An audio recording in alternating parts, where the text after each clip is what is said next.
Olá, sejam todos muito bem-vindos. Aconteceu o seguinte na minha vida.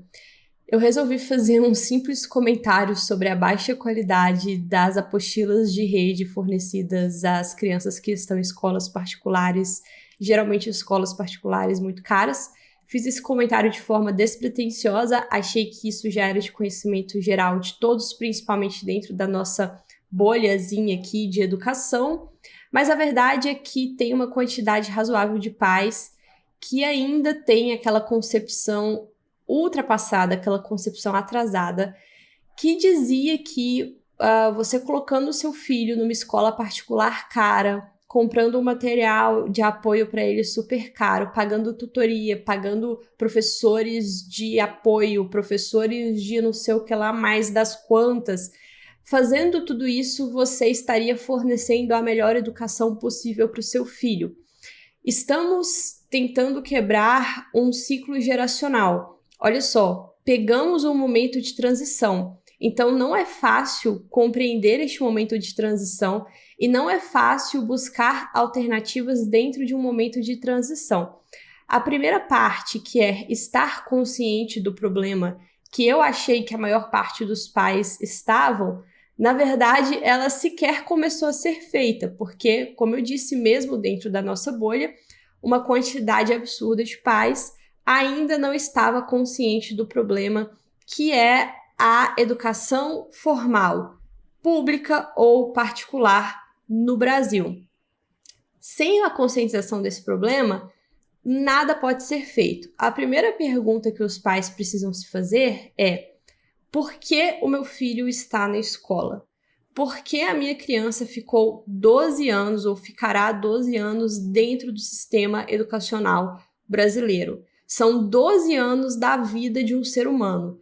Por que esses 12 anos estão sendo dedicados a uma educação obrigatória dentro de um sistema pré-definido? A maior parte dos pais sequer fez essa pergunta, porque isso vem no automático, isso acontece no automático. Você recebe essas informações de uma forma meio pulverizada, aquilo entra no seu subconsciente, então a resposta é clara. Coloco o meu filho numa escola cara, ele terá uma educação correspondente. Os nossos pais fizeram isso.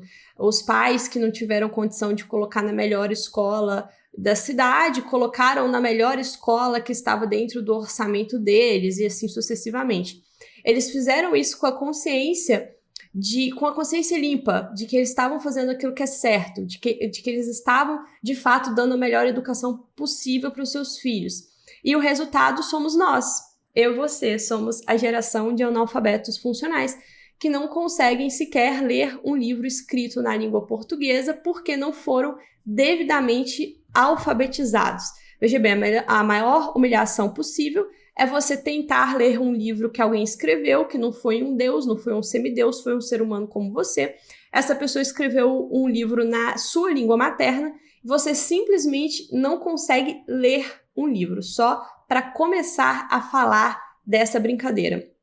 Numa situação de transição geracional, já não tendo mais essa convicção de que isto é uma educação de fato, os pais precisam se perguntar, então por que a minha criança está ali? Se este sistema ele não fornece uma educação no nível que eu gostaria que ele fornecesse, por que o meu filho está ali? Além, obviamente, da parada do negócio ser obrigatório, né? Se você não colocar ali, você vai ser processado por abandono intelectual. Então, além da obrigatoriedade, por que o meu filho está ali?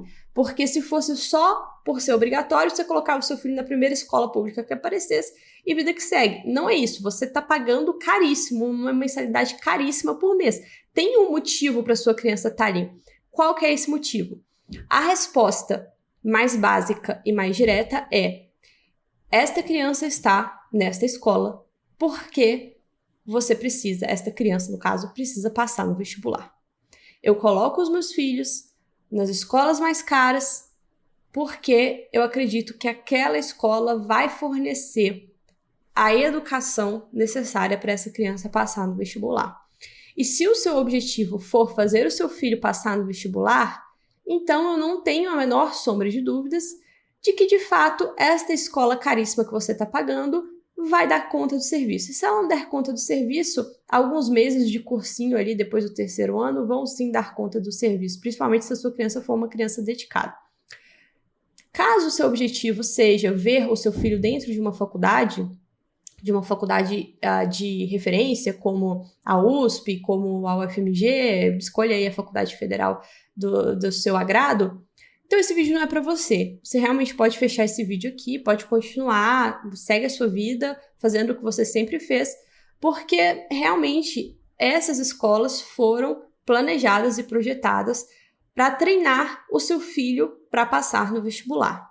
Agora, se você, assim como eu, acredita que educação é uma coisa muito diferente, se você, assim como eu, não acha que colocar crianças para decorar certas frases, para decorar certos chavões, certas fórmulas e certa maneira adequada de escrever para se encaixar dentro de determinado vestibular, se você, assim como eu, não acredita que isso seja educação, então nós temos um problema e este problema é gigantesco, porque teremos que construir a solução com as nossas próprias mãos. Essa solução, pelo menos aqui no Brasil, ela ainda não apareceu de uma forma definitiva. Vamos ter que fazê-la conjuntamente. Primeira solução dada há alguns anos, e há alguns anos está sendo posta em prática de uma forma razoavelmente eficiente, é a solução da educação domiciliar. A maior parte dos pais que se conscientizou deste problema, reforçando o problema, o sistema de ensino formal do Brasil não é educação, é qualquer coisa menos educação, é um treinamento para o vestibular. Esses pais se conscientizando desse problema, eles resolveram tomar as rédeas da educação dos seus filhos e fazer uma educação domiciliar com base geralmente em currículos estrangeiros. Então, com base em um currículo americano, com base em um currículo alemão, italiano. Eles criam seus próprios currículos e, a partir daí, eles, em casa, dão toda a educação necessária para que essa criança seja, de fato, um ser humano e não um robozinho para passar no vestibular. É uma saída muito bonita. Admiro bastante os pais que fazem, de fato, educação domiciliar. Acompanho várias famílias que estão aí nesse projeto, que estão aí nessa labuta. Não é nada fácil, principalmente considerando a perseguição estatal, já que a educação domiciliar não é regulada no Brasil e ela é, dependendo da interpretação do judiciário local, até mesmo proibida. É realmente uma tarefa em tanto, a mãe precisa estar dedicada 100% a esse projeto, não é algo que se compatibiliza com mães trabalhando fora de casa, enfim.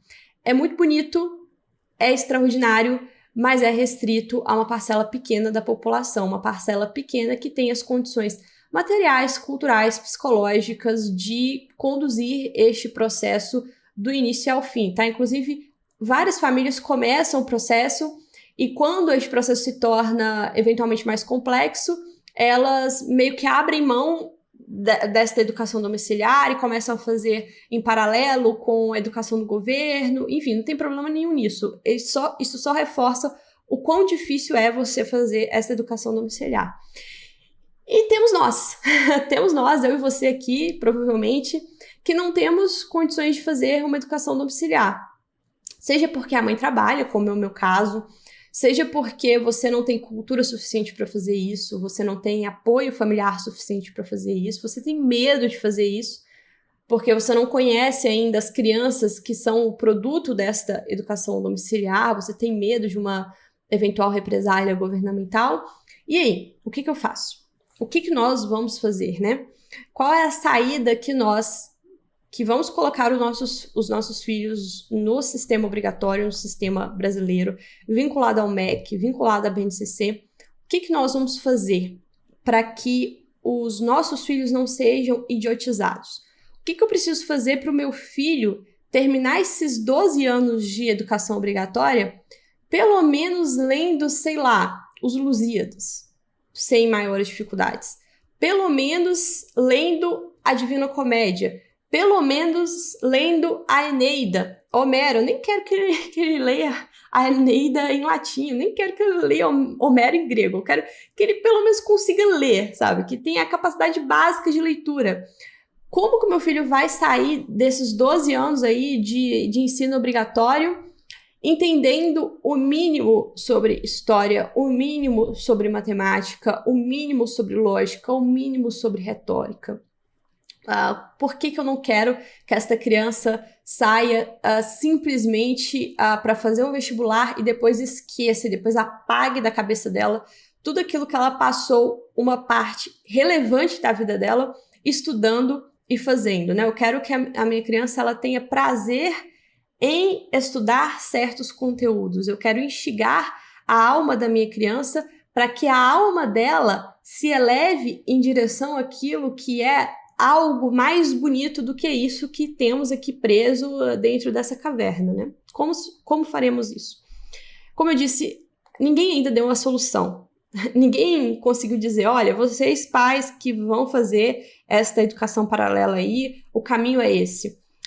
Nós somos a primeira geração que se conscientizou desse problema, pelo menos a nível local, né? Pelo menos a nível classe média alta, conscientizados desse problema, identificando esse problema, o que a gente vai fazer, tá?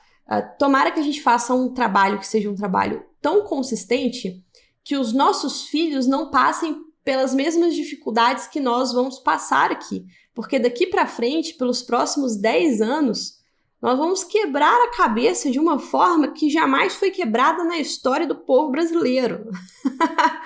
Porque nós teremos que alfabetizar os nossos filhos e nos alfabetizar ao mesmo tempo. É mole? Já é difícil fazer a minha própria alfabetização. Imagina fazer isso em paralelo à alfabetização do meu filho.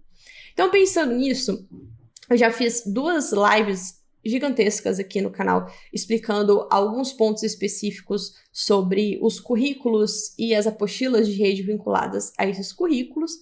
E agora eu quero responder as perguntas que me fizeram lá no Instagram. Fiquei de responder a maior parte dessas perguntas, tá? Porque a partir das perguntas a gente pode começar a conversar, né? Não adianta eu vir cá e fazer princípios abstratos, dizer que algumas apostilas devem ser ponderadas, outras não, como colocar isso em prática.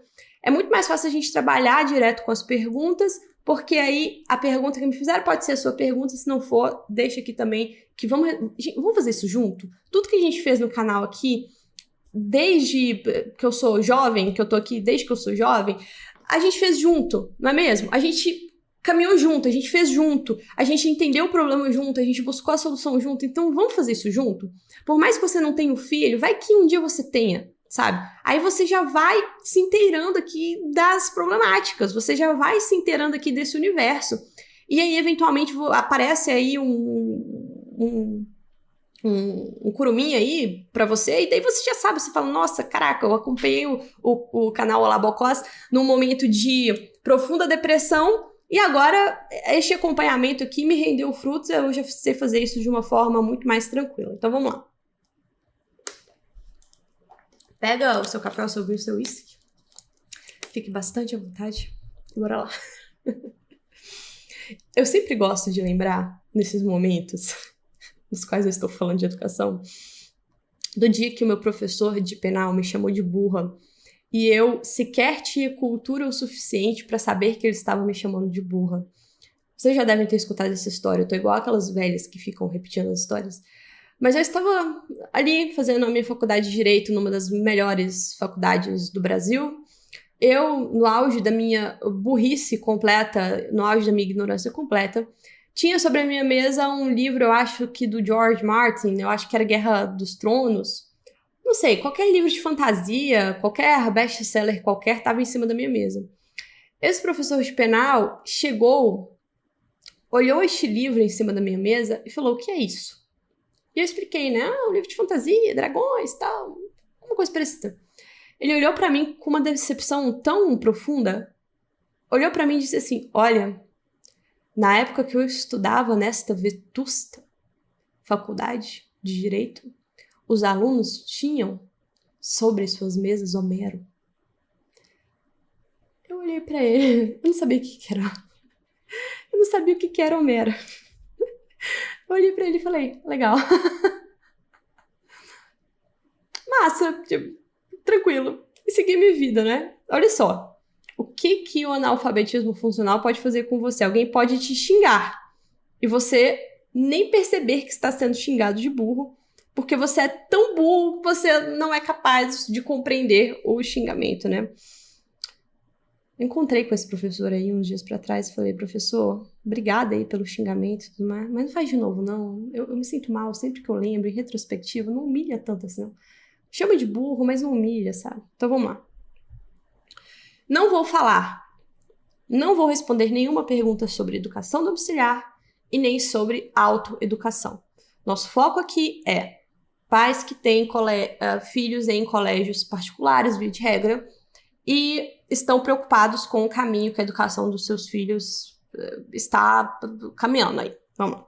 Por isso que eu não vou responder. Tem uma pergunta aqui, ó. Saí da escola sem saber quem é Hitler. Escola pública. Como formar base histórica agora? Não vou responder isso agora. É um problema muito complexo. Dá uma live completa sobre isso. Enfim, não vamos falar sobre isso. Olha. Quais as alternativas possíveis? Não posso fazer educação domiciliar. Preciso colocar meu filho no sistema obrigatório.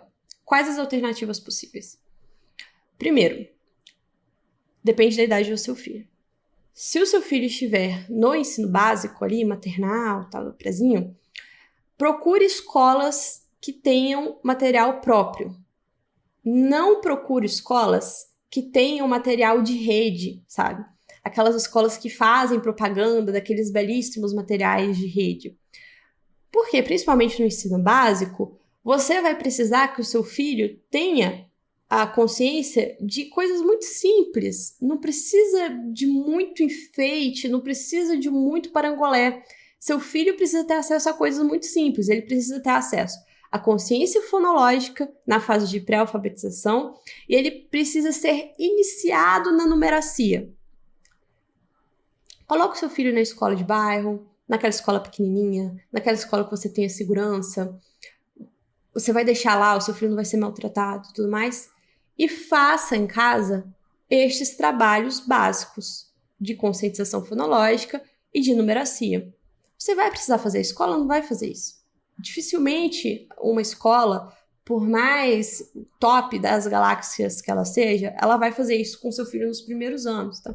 Então, independente da escola que você coloque, você vai precisar fazer em casa. Tenha consciência disso. Você vai precisar trabalhar isso em casa. Então, economize o seu dinheiro.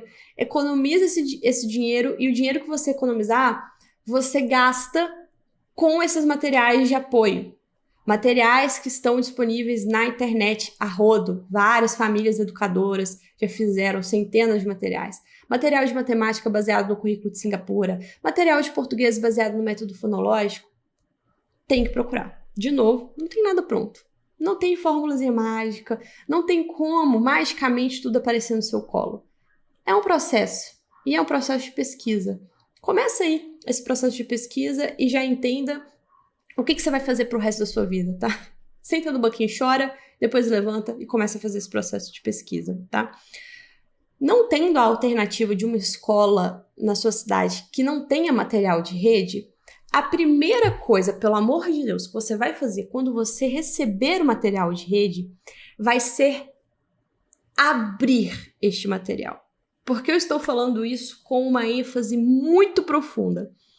Porque 99,9% dos pais que colocam seus filhos na escola sequer têm a capacidade de abrir o material do seu filho para descobrir o que vai ser trabalhado com ele na escola. Abrir o material do meu filho. Descobrir mais ou menos o que vai ser trabalhado com ele, eu já sei mais ou menos o que eu preciso desconstruir. Se no material do seu filho tem obras de arte modernistas, surrealistas, etc., aquelas obras de arte tenebrosas, você já sabe, meu amigo, que você vai ter que montar o seu currículo de obras de arte referência para colocar em contraposição aquilo ali. Você vai pegar aquelas obras de arte belas, como o quadro que eu tenho aqui atrás de mim, vai mostrar para o seu filho e falar: filho, isto aqui é belo, isto aqui é feio. Veja só, você vai ter dois trabalhos. Na escolinha que não tem material de rede, você vai precisar fazer o básico, né? Você vai precisar fazer uma introdução ali em português e matemática, beleza. Na escola de rede, você vai precisar desconstruir o material de rede e construir novamente algo em cima. Você vai pagar mais caro, provavelmente, nesse material, você vai pagar muito mais caro, provavelmente, nessa escola, e você vai precisar fazer um trabalho duplo. Se você tá chorando, imagina eu. Imagina eu que fiz isso durante 6 meses para descobrir que mesmo desconstruindo este trabalho mal feito, eu não consegui fazê-lo de forma que o meu filho estava em pânico. Ele não queria ir para aquela escola. Ele dizia que preferia estar comigo. Perguntava, você não gosta de ir pra escola? Ele falava, não, mas você vai ficar burro, você não vai estudar? Ele falava, mas eu estudo com a minha mãe. Então, assim, enfim. Outra coisa que você pode observar, respondendo a essa pergunta, eu já respondo a outras perguntas que vêm aqui pra cima. Tem uma matéria na Gazeta do Povo que é assinada pela Ilona Betkiraz. A Ilona Betkiraz é a maior referência de educação no que tange a política pública do Brasil hoje. Se essa mulher não tem um Nobel, é simplesmente por perseguição ideológica. Bom, a Ilona Betkiraz tem uma matéria que chama assim, a escola cara não é necessariamente escola boa. Eu descobri essa matéria hoje. E ela explica quais são os critérios que você precisa observar na hora de escolher uma escola para o seu filho. E, obviamente, esse critério não é ela ser mais cara ou não. Uma das principais coisas que você precisa observar é a quantidade de alunos por professor. Porque a escola pode ter a estrutura mais extraordinária do universo. Se não tiver professor, não adianta. Não adianta. Principalmente nas fases iniciais. Se eu tiver um professor para 20 alunos, esquece. O professor não vai conseguir fazer nada, ele vai conseguir fazer o mínimo. Outra coisa que você pode observar é a biblioteca. A biblioteca dessa escola tem o acervo necessário para a educação da quantidade de alunos que ela tem? Se eu trabalho com um livro na educação fundamental, eu vou trabalhar com Pinóquio, tem 20 unidades de Pinóquio disponíveis na biblioteca? Porque se não tiver, isso já te dá um sinal de que aquela biblioteca não vai trabalhar com histórias, que ela não vai trabalhar com leitura. Porque cada criança precisa ter acesso ao seu próprio livro para poder ter contato ali com as historinhas e tudo mais. Então ela dá várias dicas lá também que já podem te ajudar. O que fazer se não dá para fazer homeschooling? E se eu trabalho 10 horas por dia? Socorro Deus. Olha, você trabalha 10 horas por dia. Quanto tempo do seu dia você passa com a sua criança? Você tem um ser humano no mundo. É obrigação sua. É um dever seu criar este ser humano para a salvação. Quanto tempo do dia você dedica para fazer esta tarefa em específico? Você trabalha 10 horas por dia. Eu não sei quanto tempo por dia essa criança fica na escola. Provavelmente 8 horas. Eu acho que uma criança não... Sei lá, educação integral, quanto tempo a criança fica na escola? Quanto tempo essa criança fica na escola? Porque percebam o seguinte, quanto mais tempo essa criança ficar na escola, mais afetada ela vai ser pelos materiais horrorosos. Porque você pode desconstruir isso em casa, mas é um puta trabalho e ela vai sim absorver aquilo ali que está sendo ensinado em certo nível, tá? Segundo, seu filho já vai estar exausto quando chegar em casa. Porque eu imagino uma rotina de alguém que deixa uma criança na escola às, 8 horas da manhã e busca 5 horas da tarde. Vou buscar meu filho 5 horas da tarde, vou dar uma janta para ele e ele vai dormir. Vou fazer o ritual ali do sono com ele. No máximo eu vou conseguir ler uma historinha para ele dormir. E ele vai dormir logo depois, tá? Quanto tempo você tem para passar com essa criança? É isso que você precisa saber. Quanto tempo essa criança já fica na escola, quanto tempo você tem para passar com essa criança? O quão cansada essa criança tá no tempo que você tem com ela, tá? São coisas que você precisa ponderar. De fato, não tem como você fazer uma educação do seu filho, e não falo somente de educação formal. Não é só educação formal, não é só português e matemática. Não tem como você educar o seu filho se você está delegando essa educação para qualquer outra pessoa que não seja você. É ensinar por favor e obrigado, não é nem fazer soma, não é nem gramática, tá? Eu sei que muitas mães não têm esta opção, tá? Eu sei que muitas mães, se não trabalharem 10 horas por dia, elas não sobrevivem, elas não se sustentam. E a consciência desse problema é o eterno dilema da mãe pós-moderna, né? A mãe que foi para o mercado de trabalho e deixou os filhos em casa. A consciência deste problema, o problema, eu preciso educar meus filhos, mas eu não tenho tempo para educar meus filhos, é o que nos faz sucumbir, é o que nos faz ter depressão profunda. E, assim, eu trabalharia nos finais de semana, tentaria ler, pelo menos, todos os dias para ele antes de dormir uma história, sabe?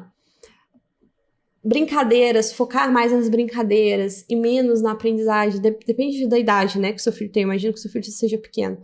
Focar mais nas brincadeiras e menos no sentar e fazer atividadezinha, né? Tem várias brincadeiras que você pode fazer, principalmente no final de semana e tudo mais.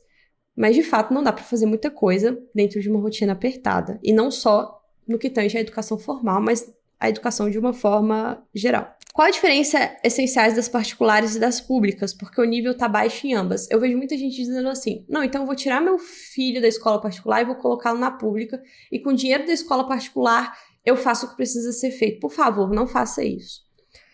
Salvo se a sua cidade tiver uma escola pública que está muito acima da média das escolas públicas do resto do Brasil, porque a escola pública, ela tem problemas que não são simplesmente problemas relacionados à educação.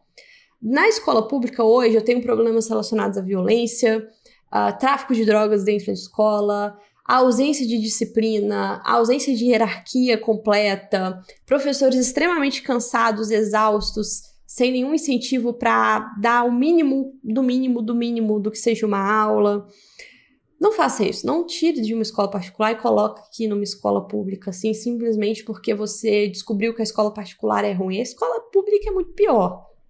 Na escola pública, várias crianças, né, de 15, 16 anos, convivendo com crianças de 11 anos de idade, repetentes. Se as crianças não são alfabetizadas, elas não estão ali na escola para aprender, elas estão ali para tocar o terror e tudo mais. Então, de novo, tirando aquelas escolas modelo, né, que uma ou outra cidade tem, que, meu Deus do céu, é escola pública, mas parece ser escola particular, por favor, não faça isso. O que eu acho do método montessoriano? E daí isso já vai englobar todas as perguntas relacionadas à apostila. Se eu tiver alguma coisa para falar de alguma rede específica aqui, eu falo específico, mas isso já engloba tudo.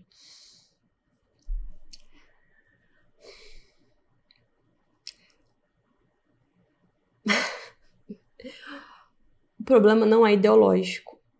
O problema da educação formal não é simplesmente um problema ideológico. Se este problema fosse um problema ideológico, tava fácil resolver. Porque daí era só você criar o seu filho bem criado, né? Você cria o seu filho a partir de bases filosóficas sólidas, e daí este filho não seria corrompido aí por uma ideologia ou outra, tá? O problema da educação formal é a forma que a educação formal é feita atualmente. Independente da escola, se a escola tem um método montessoriano, se a escola tem um método X, tirando as escolas internacionais, tá? Vamos excluir aqui as escolas internacionais da jogada, porque aí a conversa é completamente diferente. Escola alemã, escola das nações, a tal da escola canadense, da Maple, tá? Exclui isso daqui que a conversa é outra, tá? Vamos falar aqui do Brasilzão, véi de Deus, do que a gente tem acesso mesmo. Escola que tem o método Montessori, escola que tem a rede X, a rede assada e tal. Esta escola continua seguindo a fórmula que eu expliquei lá na primeira live. Esta escola continua sendo uma escola que vai treinar o seu filho para passar no vestibular. Simples assim. E é muito fácil identificar o discurso nas próprias escolas. As próprias escolas vão te apresentar o método delas assim: é o que mais aprova no vestibular, tantos alunos foram aprovados no vestibular nos últimos X anos, sabe? O meu método aprova demais no vestibular e tudo mais. Aqui na minha cidade tem uma escola montessoriana, eu já falei algumas vezes que é uma escola excelente. É uma escola que tem uma boa diretora, uma escola que tem uma boa proposta, instalações maravilhosas, um bom currículo. É uma ótima escola, com bons professores. Conheço boa parte dos professores que está educando, que estão dando aula lá, que são ótimos professores. O Jorge estaria nessa escola, caso a escolinha de bairro não tivesse sido aberta. Mas o problema principal continua. O problema principal é: o meu filho fez 11 anos de idade, ele já vai receber aquelas apostilas horrorosas e ele já vai receber aulas atochadas dentro daquele cronograma daquela apostila horrorosa, e a partir de então ele não vai aprender nada. Ele vai decorar frases e fórmulas prontas para passar no vestibular. Cessar. Simplesmente isso. Então, método tal, a escola no mundo... Cara, vai ser tudo a mesma coisa. Vai ser tudo a mesma coisa. Muda o nome, muda a figurinha, muda o estilo. Passou na peneira, não sobra muita coisa, tá? Vai ser... Aí uma vai ser melhor para passar no vestibular do que outra, mas o foco continuará sendo passar no vestibular, tá? Como escolher uma nova escola para o meu filho? Já dei algumas dicas aqui, né? Falei, prefira as escolas de bairro, prefira as escolas que tenham material próprio, prefira as escolas que você tenha uma boa comunicação com a direção da escola e com a professora do seu filho. O que acontece? Os pais, via de regra, eles são tão alienados, eles são tão insuportáveis, que eles ficam aterrorizando a diretora e a professora com assuntos completamente triviais, completamente banais, com assuntos que eu entendo as professoras, sabe? Eu entendo o professor ficar recebendo WhatsApp de pai para falar que, sei lá, no dia da fruta, a morango é muito caro, um negócio assim. Entendo, veja bem. Mas esta saturação da comunicação entre professor, pai, entre diretora e pai, ela impede que os pais que estão, de fato, preocupados com uma coisa importante, que no caso somos nós, que essa comunicação aconteça. Várias escolas, a maior parte delas, vai limitar a sua comunicação com a professora, vai limitar a sua comunicação com a direção. Hoje em dia tem aplicativo, aí você vai mandar mensagem só por aquele aplicativo, a direção vai te ouvir, vai entrar por aqui, vai sair por aqui. Então escolha escolas que não estão saturadas nesse nível, converse com a diretora, entenda qual que é a ideia principal da diretora, a ideologia daquela diretora, sabe? Prefira escolas que tenham uma quantidade menor de alunos por professor, isso vai fazer uma baita de uma diferença. E, como eu disse, eu não tenho como dar uma fórmula pronta para vocês. Eu não tô na cidade de vocês vendo a possibilidade de escolas que existe e daí fazendo esta avaliação para saber qual que é a melhor escola. Eu não tô aí. Você vai ter que se qualificar para ser capaz de fazer esse filtro de avaliação de escolas. Porque olha só, quando eu recebi o material do meu filho, eu olhei o material, eu imediatamente vi todos os erros didáticos, estéticos que o material tinha. Eu automaticamente olhei para aquilo e falei, isso aqui é uma abominação. Isso aqui é uma excrescência. É uma piada. É absurdo que um material desse tenha sido feito, tenha sido aprovado, e uma escola que se diz cristã tenha adotado esse material e que ele esteja sendo dado há 5 anos nessa mesma escola. Eu abri a primeira página e eu percebi. Para ser capaz de perceber isso, eu precisei me alfabetizar. Eu precisei perceber o que é uma didática correta para uma criança de 3 anos. Eu precisei entender a problemática da desconstrução do belo, da questão estética, da questão artística. Se eu não soubesse disso, eu abriria o livro, eu olharia para aquela figura, nossa, é meio feia, né? Mas vai. E seguiria com a minha vida. Tanto que quando eu fui discutir o material com a diretora do colégio, ela olhou para mim e falou: "Você é professora de artes?" Eu respondi: "Não, eu sou um ser humano com 2 neurônios funcionando e que concluiu, com base nesses 2 neurônios funcionais, que apresentar uma arte que tem uma pessoa sem pele por causa de uma explosão nuclear de uma forma modernista não é algo adequado para uma criança de 3 anos. Eu preciso de 2 neurônios para fazer isso e a gente não tem esses 2 neurônios porque nós somos vítimas desta mesma educação. Você precisa se alfabetizar para conseguir entender isso. E ninguém vai fazer isso por você. Ninguém vai fazer isso por você. Nenhum curso online vai fazer isso por você. Nenhum coach mágico vai fazer isso por você. Esquece, tá? Olha, eu ainda não sou mãe, mas por onde começar a me preparar para dar apoio? Eu vi que você sugeriu alguns materiais para usar com as crianças, mas onde os pais encontram materiais para formação como educadores? Sabe como você vai se preparar? Você vai se preparar preenchendo as lacunas da sua própria educação. Você vai se preparar, por exemplo, com o Trivium e com o Quadrivium, com os currículos do Trivium e com os currículos do Quadrivium. Você vai se preparar fazendo a leitura de livros clássicos. Você vai se preparar fazendo a leitura de livros filosóficos, de livros históricos. E tudo aquilo que você não teve durante a sua formação. Não preocupa com didática, com método de alfabetização antes de ter filho. Você vai ter tempo para correr atrás disso depois que você tiver uma criança. Até que ela precise disso, lá se vão 3 anos. É muito tempo. Dá tempo de se preparar. Antes disso, preocupe com a sua formação. Com a sua formação como ser humano. Pegou a Divina Comédia, leu de cabo a rabo, entendeu todo o simbolismo da Divina Comédia, entendeu cada nuance fornecida ali por Dante, entendeu a parte de astronomia, de astrologia, da Divina Comédia, aí você pode começar a pensar que bom você está capacitado para dar uma educação para uma criança, tá? Esquece didática. Foca em se formar como ser humano primeiro. Como que você vai formar um ser humano se você não é um ser humano? Começa por aí.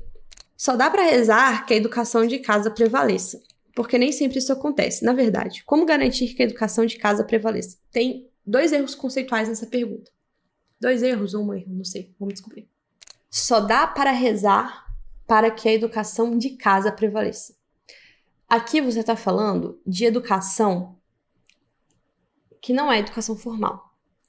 Você reza para que o seu filho continue seguindo os seus conselhos, a sua orientação, aquilo que você disse que é certo, aquilo que você disse que é errado, a sua religião, a sua fé. Você reza para que estes fundamentos tenham sido feitos de uma forma bem feita, ao ponto dele até questioná-los, mas que ele tenha os mecanismos para reafirmá-los depois deste questionamento. Será que Deus existe? Mãe, Deus existe? Se você não tiver uma mínima formação teológica para conseguir conversar com essa criança, a resposta que ele vai encontrar na internet é não. Simples assim. Adolescentes são questionadores.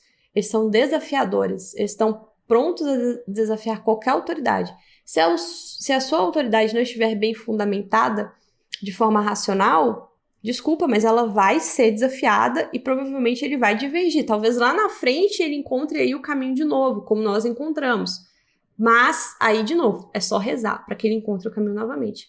É muito diferente de você fornecer uma educação formal para o seu filho em paralelo com a escola.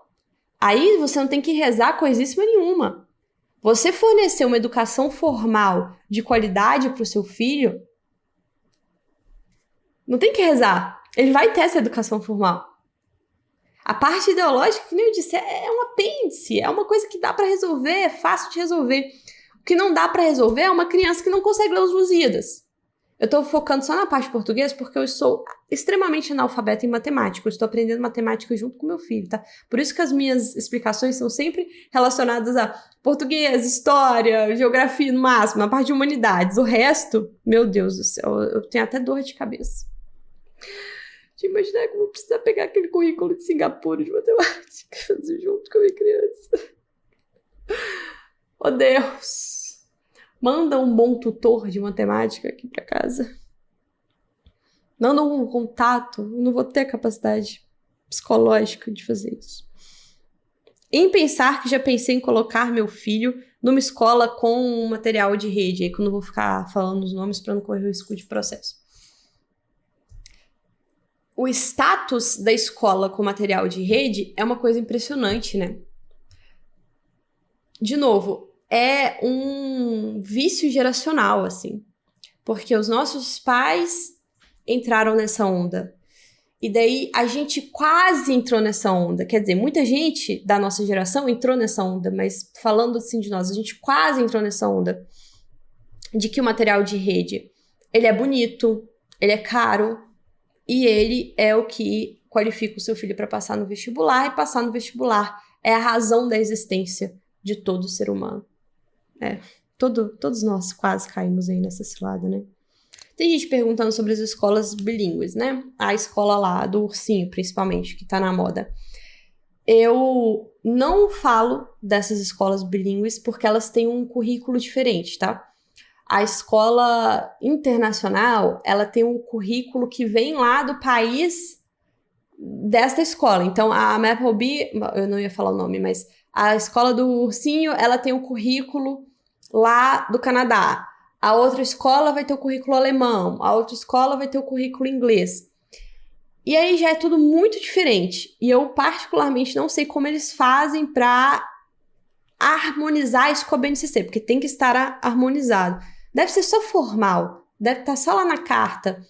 Os princípios da BNCC e tal. Mas na prática mesmo, o currículo seguido deve ser o currículo internacional. Então, muito provavelmente é um negócio bem diferente do que a gente está acostumado a lidar aqui nas nossas pobríssimas escolas nacionais. Tem uma pergunta aqui relacionada às crianças que têm necessidades especiais, né? O meu filho tem isso, e às vezes bate desespero tentando ensinar. Gente, claramente eu tô falando tudo isso em condições normais de temperatura e pressão, né? Claramente eu tô falando isso pra média. Eu não posso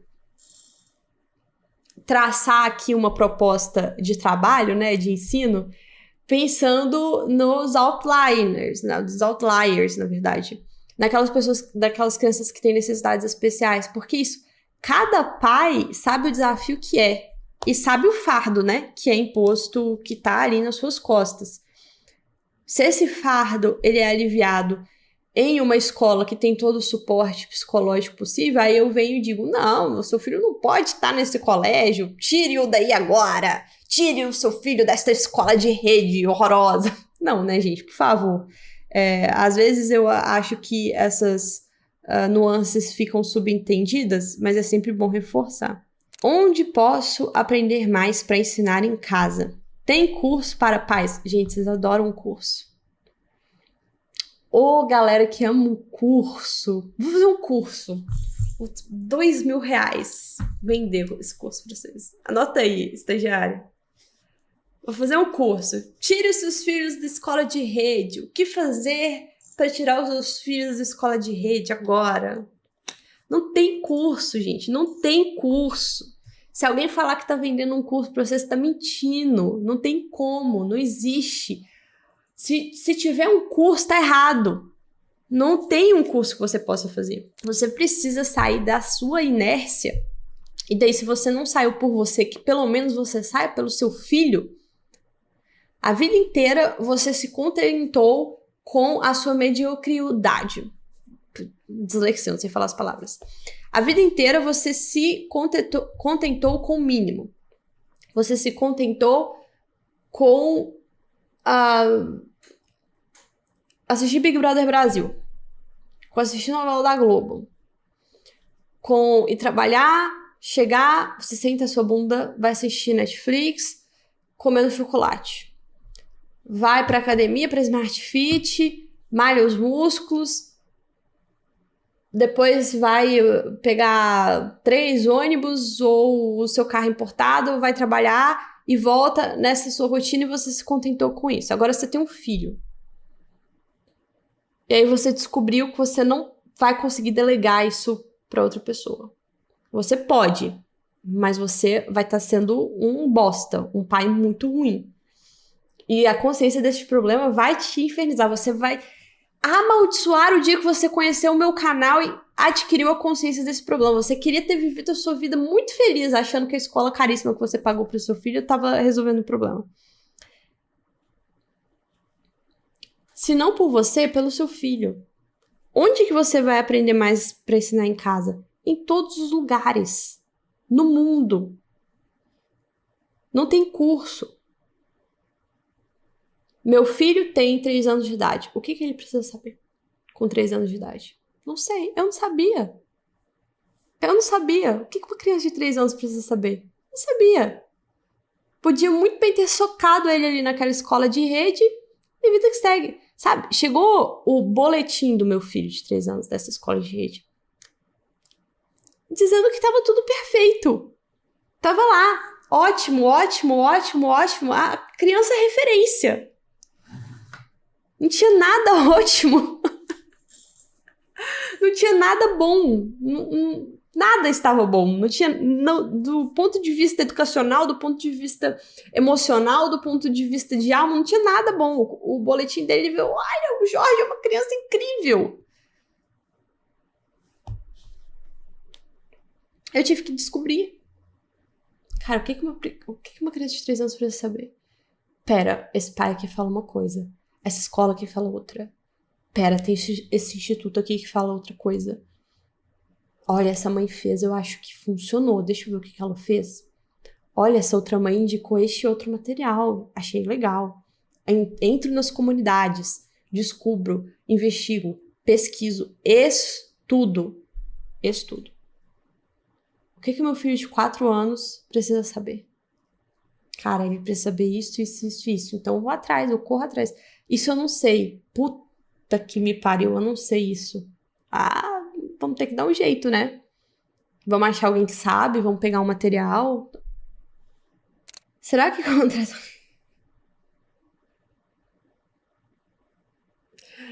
contratar um professor particular não fica mais barato?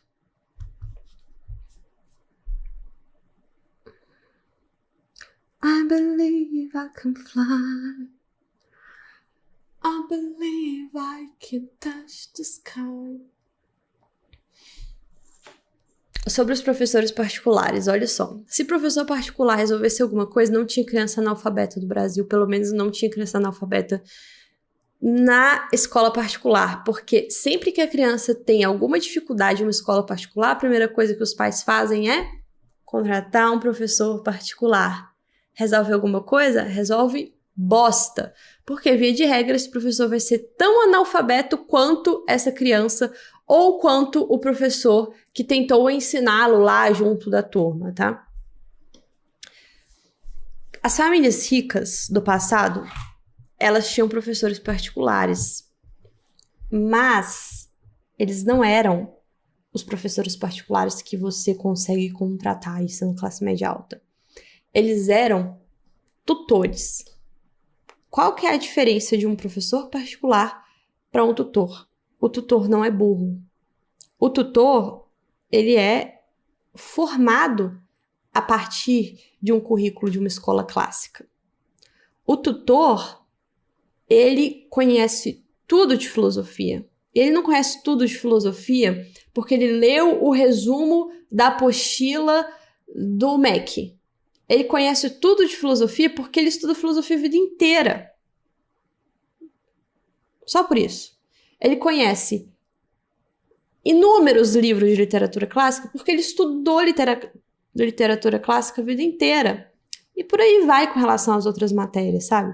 Então, antigamente, né, as famílias contratavam esses tutores para fazer a tutoria das crianças, principalmente crianças que às vezes nem frequentavam a escola. Acho esse negócio de falar, né, tipo, a educação sempre foi domiciliar. Pera. Sempre foi domiciliar, mas sempre contratando professores caros para fazer essa educação domiciliar. Raríssimas vezes era a própria mãe que fazia essa educação, mas isso é história para outro dia. Contratava esses tutores, e daí sim esses tutores é uma opção mais cara para a educação do seu filho e não mais barata para a educação do seu filho. Agora eu te pergunto, onde que você vai achar um tutor hoje? 2023, Brasil. Onde que você vai achar um tutor que fala latim, que leu Virgílio, que leu Cícero, que estudou escolástica, São Tomás de Aquino e por aí lá vai pedrada? Onde que você vai achar esse cara? Olha, se você achar, você me passa o contato, porque eu tô querendo também, não é nem pro meu filho, é pra mim. É particularmente pra mim. Cara, o professor particular não vai resolver problema nenhum de educação do seu filho, por tudo que é mais sagrado.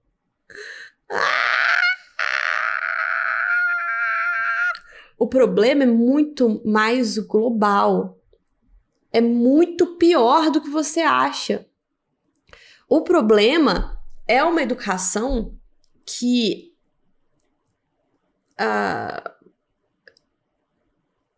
hoje até me faltam palavras. Que vai consumir o cérebro da sua criança. Porque é uma educação feita de uma forma burra por pessoas burras. Contratar uma outra pessoa burra para continuar fazendo a educação burra para pessoas burras não vai resolver o seu problema. Nem de longe, pelo amor de Deus.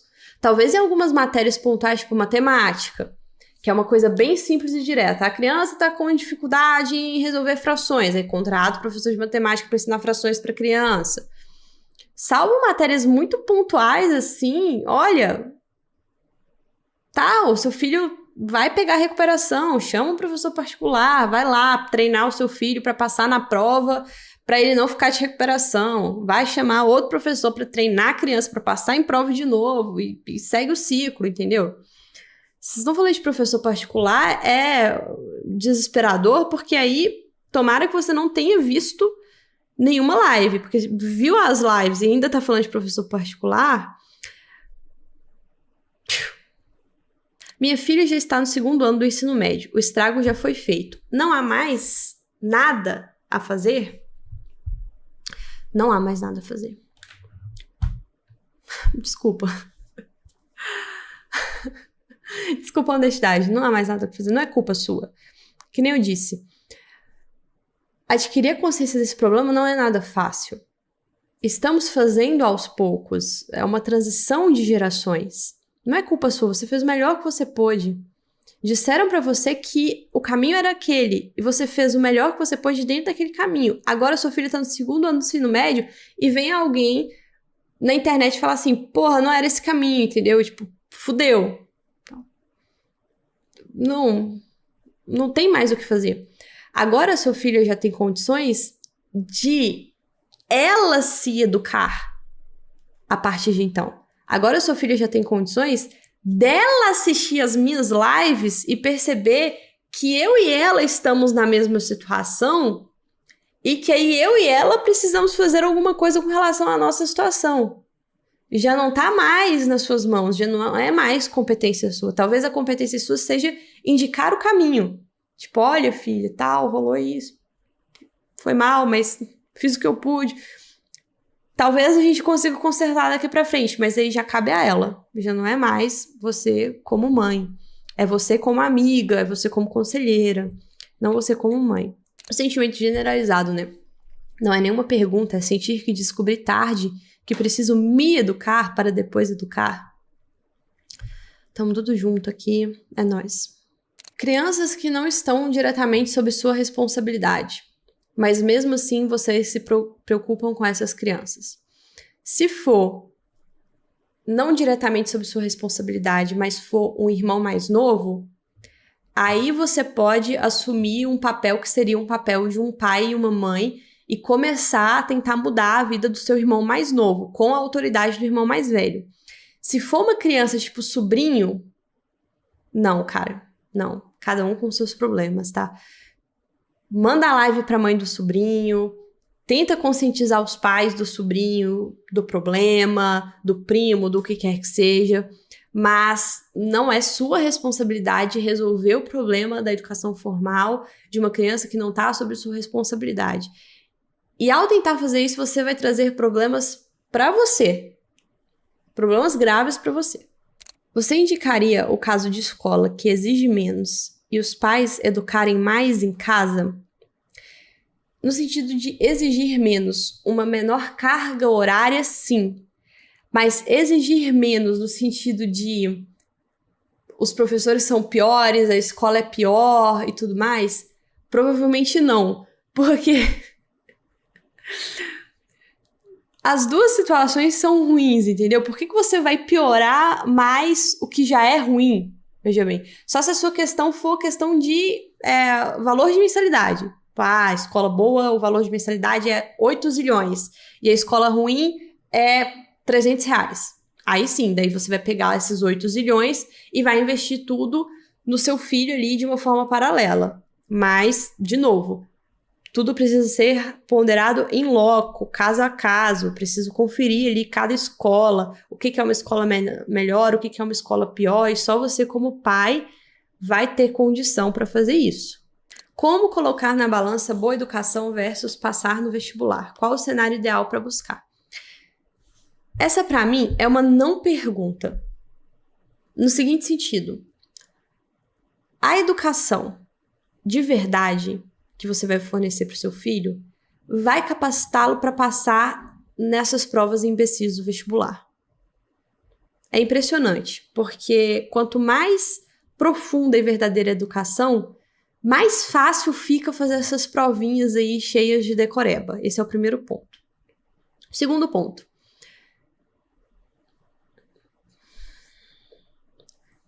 Seu filho tem 11 anos de idade. Por que você está preocupado em fazer essa criança passar no vestibular?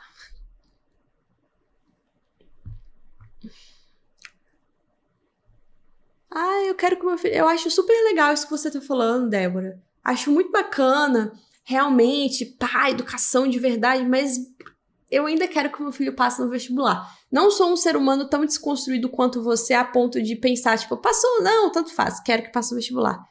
Gente, bota ele no cursinho no 3º ano do ensino médio. Aqueles cursinhos lá que os professores ensinam com piadoca, ensinam a decorar, YZ, bota no quadro, faz dancinha. Bota lá. Ai, Débora, mas ele não vai passar direto, e daí? Ficar 1 ano, 2 num cursinho vai matar uma criança? O que vai matar ela? É ficar 12 anos desta merda de preparação para um vestibular que dura 2 dias. É isso que vai matar seu filho. Não é um cursinho lá no 3º ano, que seja, sabe? Então, pra mim, isso é uma não pergunta, sinceramente. Uma pergunta importante. Eu gostaria de reforçar a educação da minha filha no contraturno. Como fazer sem sobrecarregá-la? Isto é importantíssimo, importantíssimo para as famílias que estão fazendo o after school. Como não sobrecarregar o meu filho? Como não tochá-lo de coisas? Porque, afinal de contas, ele já vai para a escola e aí você tá me falando que eu vou precisar fazer uma coisa fora da escola. Bom, estratégias que eu pretendo usar. Eu, particularmente. Imagina assim, a escolinha que meu filho tá não sobrevive, não chega até o ensino médio. Por favor, Deus, faça sobreviver. Nunca te pedi nada. E não, já te pedi várias coisas, mas essa é uma das coisas mais importantes que eu já te pedi. Dê saúde, meu Deus do céu. Pra tia Patrícia, dê saúde. Qual que é a estratégia que eu uso no infantil?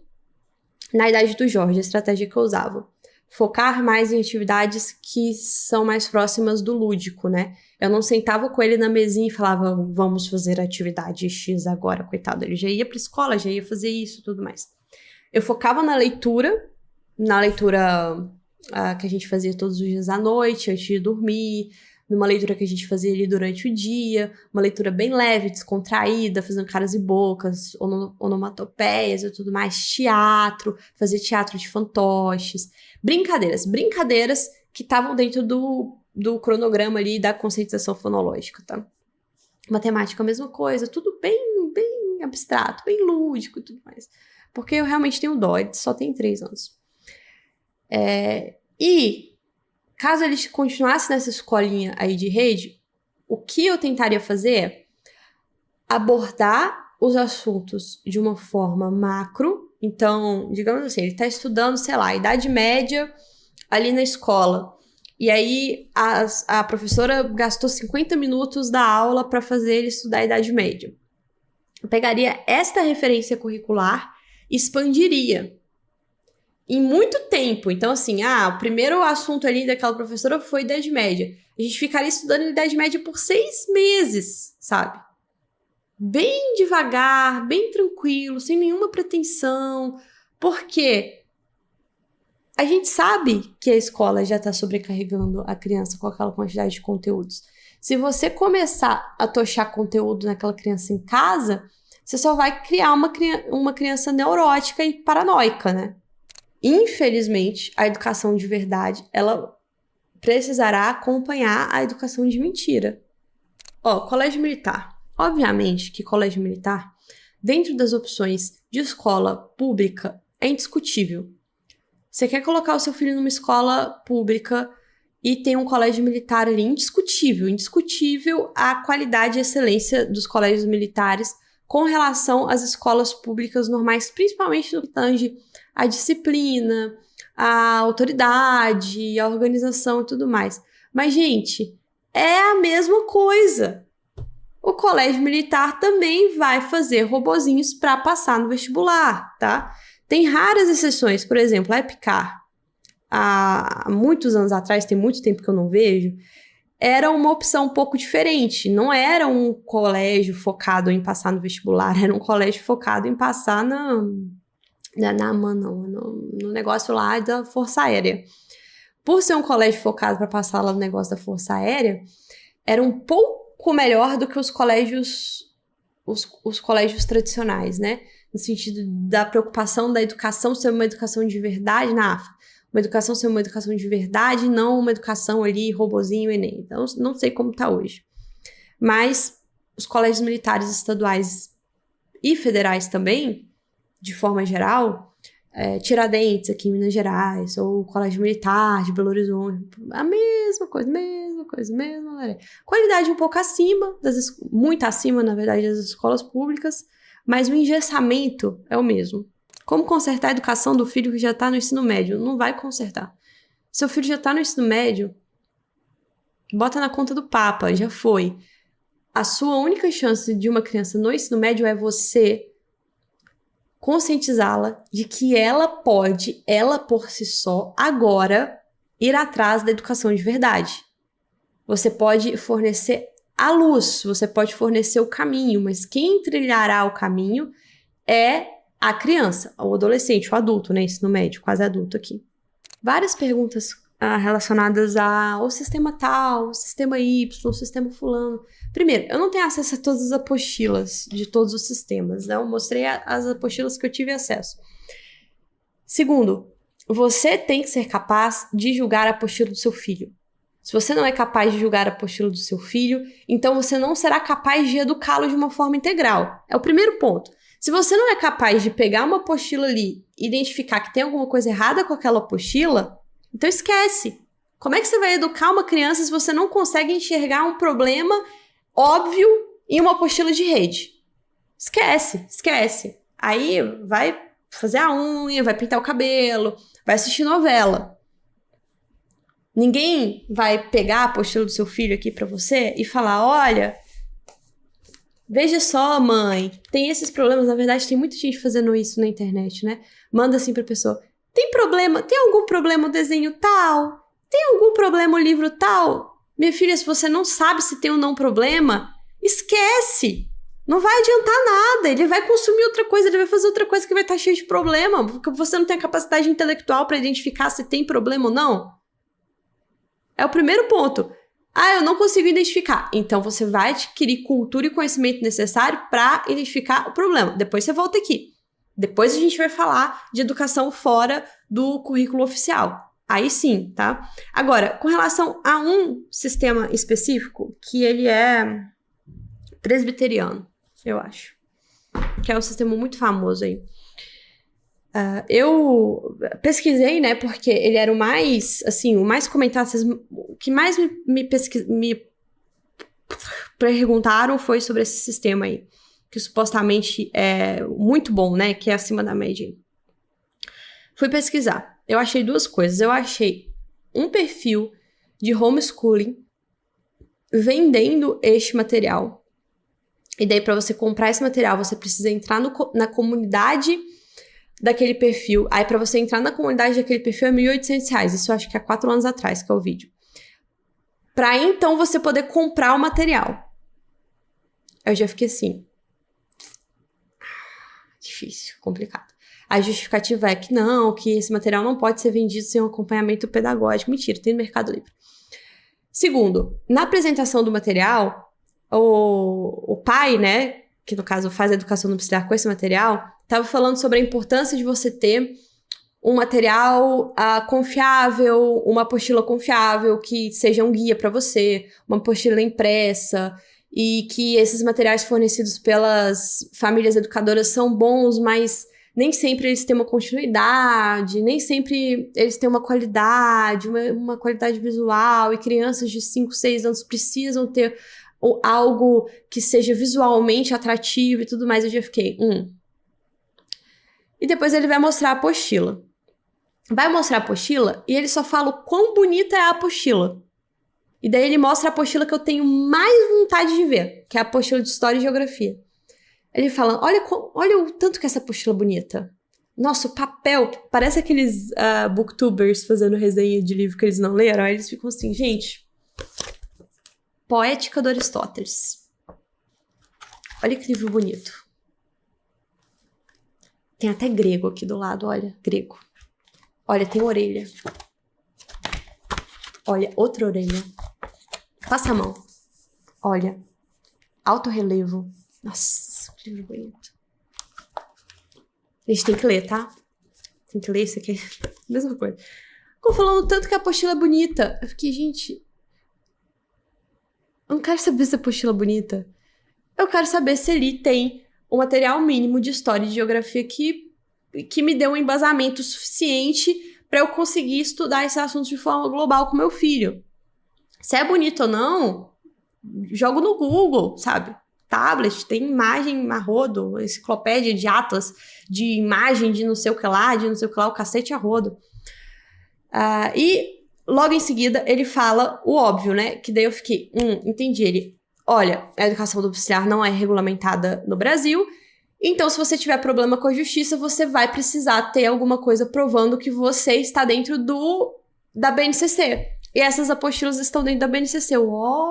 Ótimo!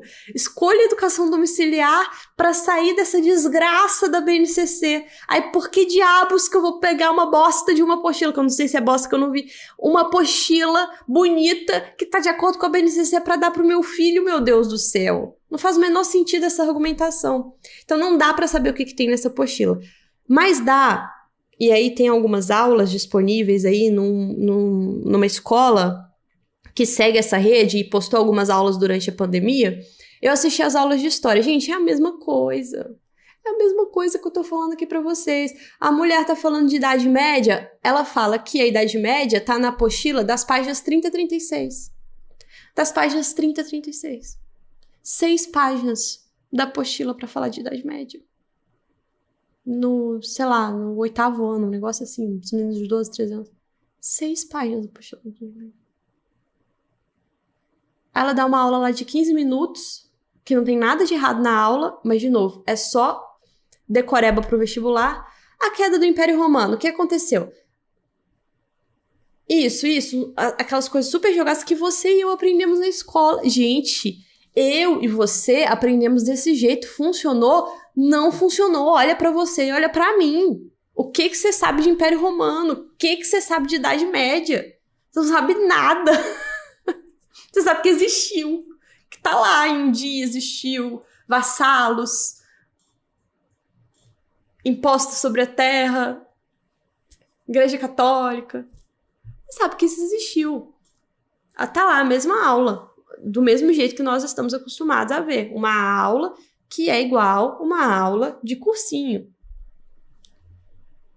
Até me mostrarem um material. Falarem assim, Débora, olha só, esse material de rede aqui, dá uma olhada.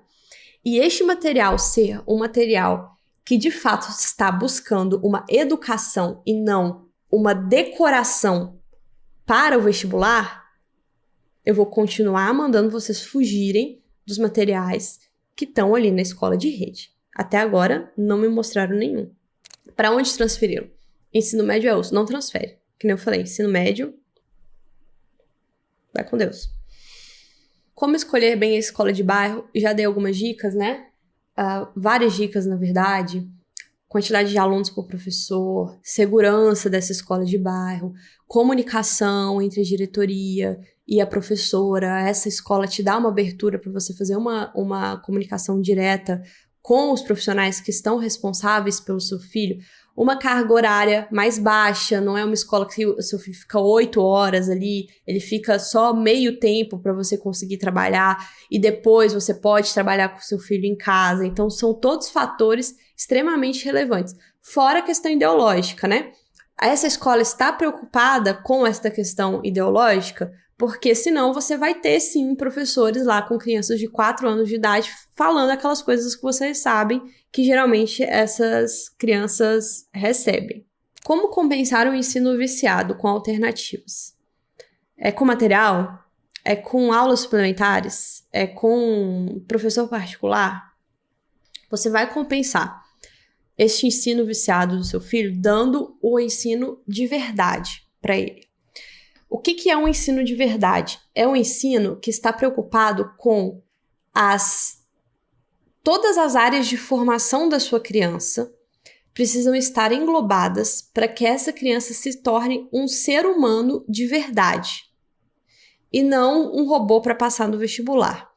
Sabe por onde você pode começar? Você pode começar, eu não tô falando que você vai ficar só aí, tá?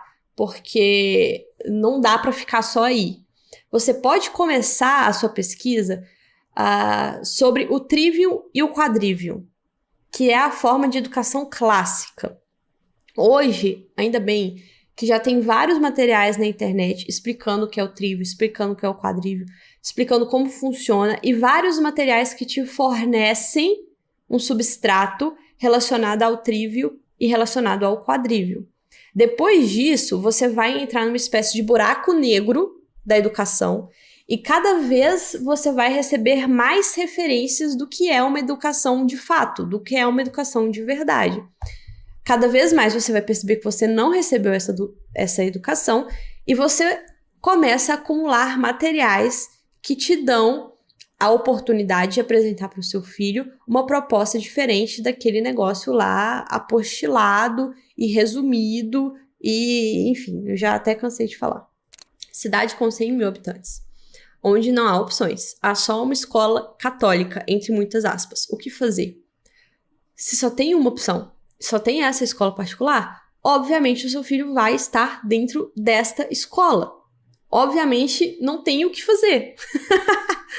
É a grande cilada que a gente se enfia. Até abrir a escolinha de bairro ali que eu tô falando, eu também só tinha esta opção, ou estas poucas opções. Sabendo que você só tem esta opção, você vai começar a jornada dupla. Você vai começar a jornada de desconstrução das coisas erradas que foram apresentadas e de construção das coisas que são certas. Vendo vários colégios de bairro adotando sistemas de grandes conglomerados, né?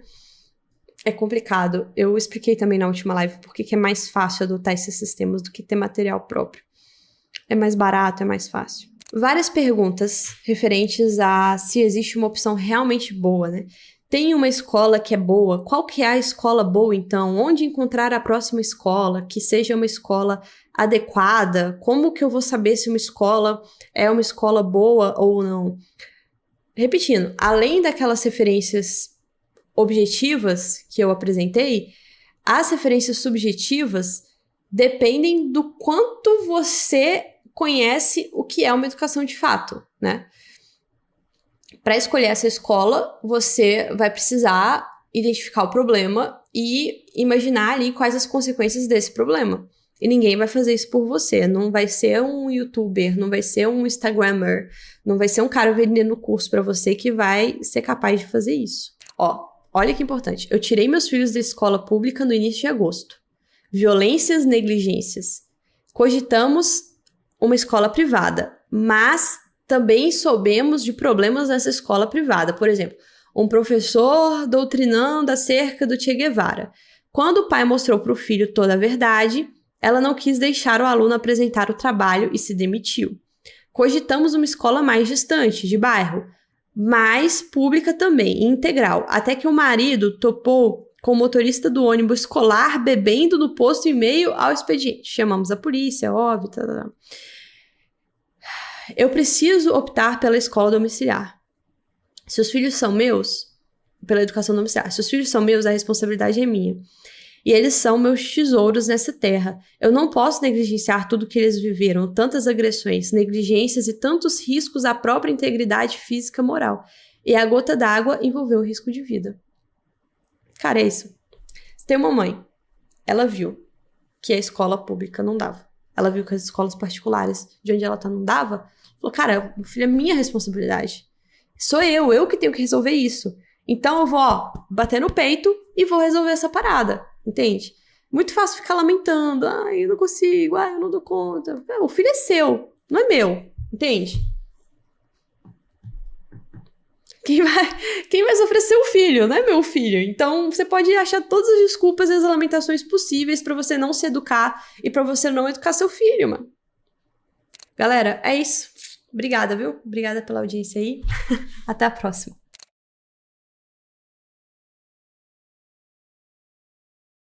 Se eu sei somar frações? Não.